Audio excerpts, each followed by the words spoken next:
Just move on to the next one. It's just like during a negative play during the game, we just got to move on to the next one and control what we can control. Titan, what did the officials say to you after the one that you fouled on when you guys both got called for the foul? Nothing. Guys, rebounding played a big factor in this game. I think 46-27 was the number. I mean, how big was that, and what was it making it so difficult on you guys tonight? Yeah, I mean, it was huge. I mean, it pretty much decided the game. I don't know how many second chance points they had, but they're super physical. They crash a lot of guys, and sometimes the ball bounces funny ways too. This was a much closer game than the first go around in Des Moines. What do you feel is kind of the difference maker for you guys being able to compete more in this one? Well, I think we did a better job just competing, and even though we did do pretty bad on those rebounds, I felt like we competed, and that was really the deciding factor last time we played them. Jacob, you've had a little bit of a scoring slump in the last couple of games. You finished in the double figures tonight. A lot of that was on free throws. That was a common theme for you guys tonight. Free throws kind of kept you in, especially in the first half. Can you just talk about your success from the line tonight? Yeah, I mean, I work on free throws a lot, and I was getting fouled a good amount on the rebounds and stuff of that nature, so it was good. I had a lot of opportunities from the free throw line. No, it wasn't the result that you wanted, but talk about the environment out there today. I believe it was the biggest crowd in 12 years or in Cloud for men's basketball. What did it mean to you to have Panther Nation show out the way they did today? Yeah, it means everything. I mean, every time we step on that floor, we love seeing the fans. We love playing for the fans. Titan, fouling out on senior night. How are you going to use these these emotions you're feeling right now, to go into March Madness? I'm not too worried about it. I know the type of team that we have, and just moving on to the next one. Other questions? What's the motivation coming into this week, and how do you plan to extend that to the next games? Yeah, I'd say we just got to keep momentum going into the tournament. If we go into the tournament with 2 wins, that's huge for confidence and how well you're playing. So getting 2 wins will be huge down the line. What was it like, this being one of the last games of the season and being seniors? What was it like mentally preparing for this game? I felt like it was just a little different, just because I feel like we're pretty excited. I mean, we wanted this game. We wanted to come out on top, obviously, but we really wanted this game, and we just love playing for each other, and we love playing in front of the home crowd.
Go ahead. Coach, Now- you fought in Claude and had a chance, and what's that feel like to just come up that close? Yeah, it's an uncomfortable feeling, Nelly. That one hurts. Both teams fought in Claude, right? I think we all saw it tonight, how hard everybody played. And there's a handful of things, man. It is a thrill to be a part of games like that, right? And even more so with the team that we've got. You know, these guys have played really hard, right? And that has gotten increasingly better for this team, right? We've played harder every 3 to 4 weeks. We've played harder and we've played harder and we've played harder. And you look at what's happened over the last 3.5 weeks to get in position to have the game matter at the level it did today. This group of guys just kept coming and they showed it again today. We were in position to win the game, you know. And if we get the rebound, right, there's lots of plays that happen, but if we get the rebound when Sturts misses it, you know, if we get that rebound, the game's over. Or if that rebound goes kind of anywhere else, right, the game might be over. The time might run out, right, if somebody tips it or anything, right? It just happened to go, you know, they made a good play to get the rebound and a good play to make the pass, so they made the plays they had to make there. But if that ball goes anywhere else, the time runs out. So we're in position because we got just an unbelievable group of guys, right? And it's been a great 3 weeks for us. How much your thoughts on losing Titan there with a couple minutes left, and also the effect that had going forward at the end? Yeah, I mean, well, class, you're going to get to hear me say something that I don't say very often. It might be the worst call I've seen in my 19 years as a head coach. I think it is. And class, since you're new and you're not in here very often, you would be able to. I don't talk about this very much, do I? You've covered us, right? I mean, you've had us in. Yeah. And I just don't talk about this, do I? Nelly, you've had me for a long time. Mark, you've had me for a long time. Because of the impact it had on the game. Like, look, there were 7 or 8 calls that Ben's going to feel like were the wrong call, and there's 7 or 8 of them that I feel like were the wrong call, but they didn't decide the game. We've got our best player in 2 plays in a row. 23 bumps him first, and he doesn't do anything the possession before that. And we come down, and 23 bumps him first again, and he waits to call a double foul. I think it's the worst call I've seen in my 19 years.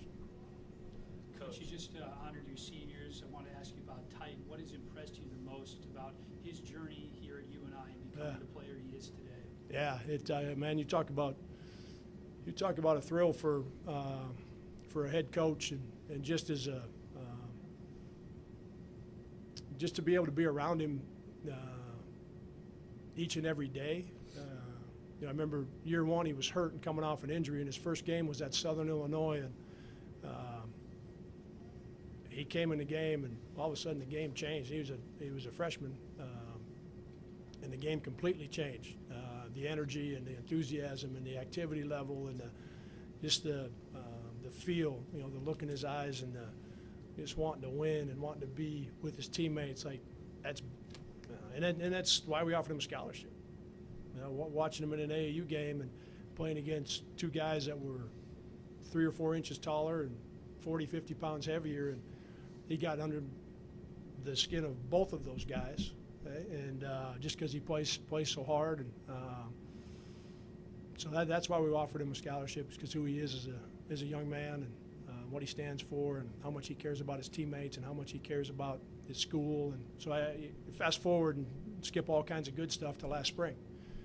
He's a hell of a player, and in the world we live in now, he could have went out and got more money. You know, we're paying him. He's making a decent amount with us, but he could have gotten more. Right? He loves his teammates. He cares about this place, and he made a decision to come back here, and that's who he is, and that's who his family is. So that's been a thrill ride for me. 17 of 22 from free throw line tonight, especially in the first half, that kind of helped you guys get back into it. What is your approach to free throws? Because Mac, for Drake, his is you make them or you don't.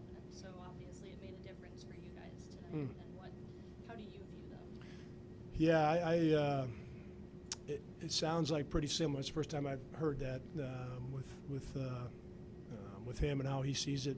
It sounds like pretty similar. I mean, I don't talk about free throws with the team, so it isn't something that make them or miss them. I don't talk about them. Our feeling as a program, and my feeling has been you put the work in outside of practice, right? And then you trust and believe that work matters. Sometimes you're going to make them, sometimes you're going to miss them. My focus is on your routine and your habits and the work you're putting in, and then the next step's a really important one. There are players that will work tremendously hard and they'll get to the game, and they don't fully trust that's enough, and they're trying to work and prove something during the game.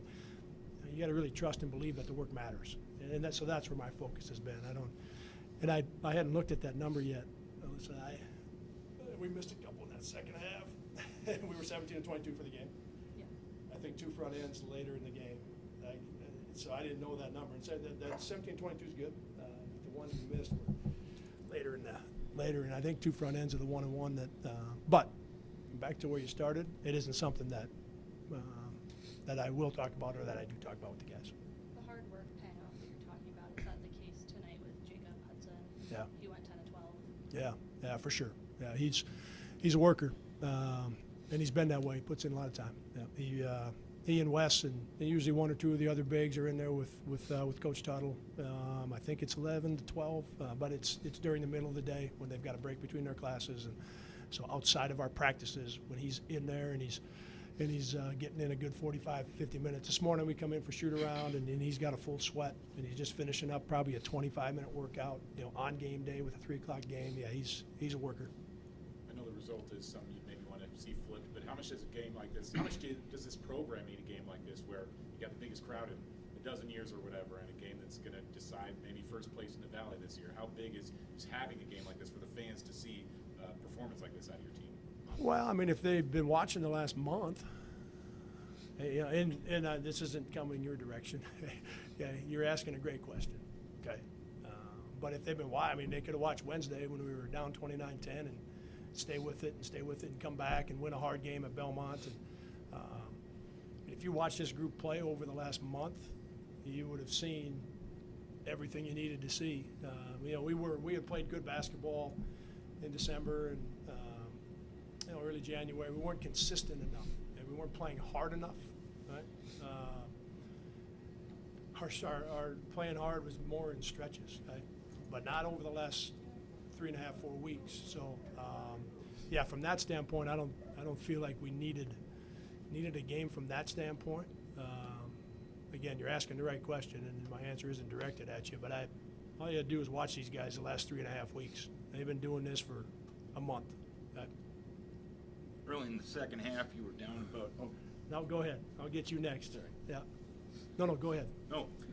Early in the second half, you were down about 8, and really Titan was your main offense with a little help from Jacob. But Ben really stepped up. I think he scored maybe 3-4 straight possession. How key were his minutes to really get you back into this thing? Yeah, it felt like we needed somebody else besides Ty and Huddy. When I would glance up there, they were the ones that had. I think both of them got the double figures first, and it felt like we were getting some pretty good stuff when they had the basketball. But it just felt like we were going to need Trey, Ben, maybe Max to shake loose a little bit, and it took a while. But that was really important that Ben shook loose in that stretch. If Ben or Max or Trey doesn't shake loose a little bit there, I don't think we get back to tied and have an even game. Coach, Yeah. Sturtz put up 26. I imagine he was kind of the defensive focus going into the game. What went wrong to kind of limit his role? So, say the last part again. What went wrong to limit his role? Yeah. He first part is he's really good player. So my guess is when I go back and watch, and I felt a couple of them in the first half, he got away from a ball screen. We got off balance, and it's hard because if he uses the ball screen, you got some trouble, and if he doesn't and plays away from the ball screen when he's got the dribble, you got some trouble that way too. So it's a challenge, right? But I think when we watched some of the first half ones, we let him get too deep with it and got off balance just a little bit, right? And he made some good plays to get himself And then he made, I think it was 3 or 4 from 3 in the first half. And so you combine that with maybe 2 mistakes, 3 mistakes that we made that allowed him to get downhill. But it starts with how good he is. It's a real challenge when you're playing against a guy who's that good. Yeah. Coach, how do you? Go ahead. How do you use today heading into March? Oh yeah, that's a great question. So, I think the start of that is we had some guys, as you would imagine, that were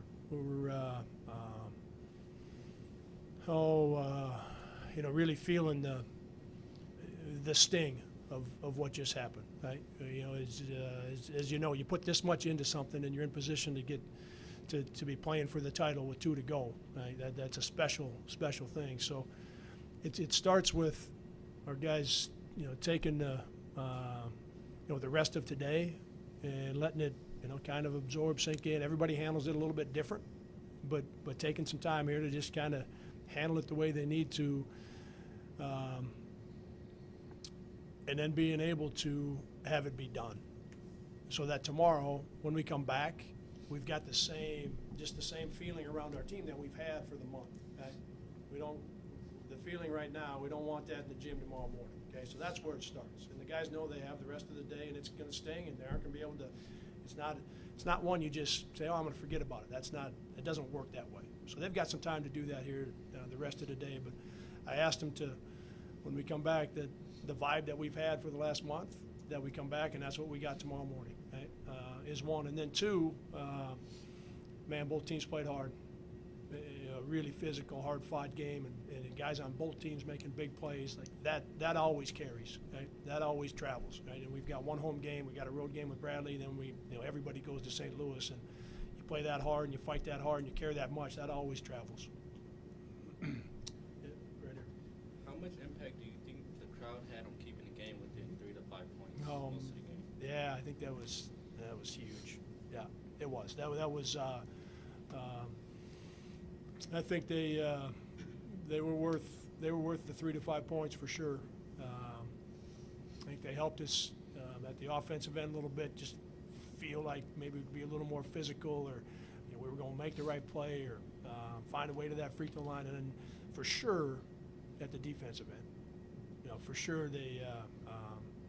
I feel like maybe we got 3, 4, 5 possessions because of the way they were today. Since the beginning of the season to now, there's been lots of growth in the team. Explain how that process, is it like the players or coaching or just simple mental that has pushed you to where you are today, where you're coming back from huge being behind in this really close game? Yeah, that process is it's such a fun one to be a part of, because as a coach, and as a head coach, I think more so as a head coach. I was an assistant for a number of years before I got our head coaching job, and as an assistant, I think they feel it a little bit, but they've got so many responsibilities with things. Maybe don't feel it to the level that I do as our head coach. It's the most important part of our job. It's also the most rewarding part of our job, is the process and growth that you're asking about, right? And how does it happen? You recruit young people that will trust that there is a process to this, right? That it doesn't just boom boom happen, right? You don't all of a sudden arrive where we were today, for the 2 teams in the basketball game that we just saw. That there are going to be some twists and turns, and it isn't a straight line from when we start in June to where we're at today. It's not a straight line, and so you're talking to them about the ability to, regardless of if you've had a great day or you haven't, or you get into the season and you've won a game or you've lost a game, that doesn't impact how you come back the next day. That's a lot of the process, is being able to come back each day. The other part of it that we talk about a lot, and I mentioned it with the question about our how we view free throw shooting. The habits and routine are so important, right? And they really drive the growth. right? And so when the guys get here in June and we get started, we start talking to about it at that point, right? All right, what are you doing with your time, right? Are you coming in before a workout? Are you coming in after a workout? When we get into the semester and we're in class, right? What are you doing in between classes? So your habits and your routine are things that we talk with our players about all the time, so that they can continue to grow and get better. Right? And then the last thing I would mention is, and we've always talked about it. I've always talked about it in different ways, and but we added some things on the mentality side, right? Just how important that is for young people right now, and so it's a constant for us. It's almost an everyday thing where we've got a short message, but we've been able to bring somebody in that's really worked on that side of things from a mentality standpoint, and that's helped as well. Coach, there was a few minutes in the second half where nothing was dropping, and it was tough to find that spark or that groove. Titan came down and he had a huge hand one, stopped the run by Drake. As a player, how is Titan that spark plug and that fuel for this team? Yeah, right on. That's a great question. He does trust and believe that the hard work matters, right? So when the game starts, he can play loose and he can play confident. I talk about that with our guys a lot. That when we're playing the game, we want to be loose and we want to be confident. Play with a lot of freedom, and you're only able to do that if you trust that the hard work matters. And Ty is a guy that puts in the time, and is also a guy that really trusts and believes that it matters. So that the situation that we may find ourselves in, right? Up 5, down 5 in this game, we're in a run where we're not getting some baskets, we're falling behind a little bit to a team that we know is going to be a lower possession game, so you start to feel the way that a little bit. The situation doesn't determine or dictate how Ty feels. Right? His habits and routine are really good, and he trusts and believes that it matters. So, and that's why those two things are so important. Right? And Ty has that. He's earned it. Right? He's got it. He's wired that way, but he's really earned that, and that's why he comes through for us. Is because he trusts and believes. And the last thing I would say about Ty is he knows his teammates trust him. His teammates know he's going to come through, right? And our fans know he's going to come through, right? And you have to earn that, right? And that's one of the coolest parts about being around him. Final questions, Coach. You guys came into this game on a 6-game win streak. How are you looking to regroup your guys even after a tough loss tonight, going into these last 2 games and into Arch Madness? Look, it's going to be a challenge, right? Because we, if we score more points than Drake does today, we're tied for first. And that, you go into the game knowing that. You know it at halftime, and you know it when Sturts shoots that 3, and you know it when Mascari shoots it, and you hear the whiz, you know it, right? So it's going to be a challenge. It's not going to be easy. I'd love to be able to give you a different answer that, hey, they'll be back, no problem. It's going to be a challenge over the next 12 to 18 hours, right? We practice in the morning, second semester, so we get to see the guys right away, which will be good. And you just, reinforce to them, like we've done all year, hey, you win a game, you lose a game, you got to come back. You got to come back and get your routine. Right? Come back, your routine, let's go. It's going to be a little harder, right? But we got I mentioned it, we got a great group of dudes, so they'll be back. Yep. Yep, thanks.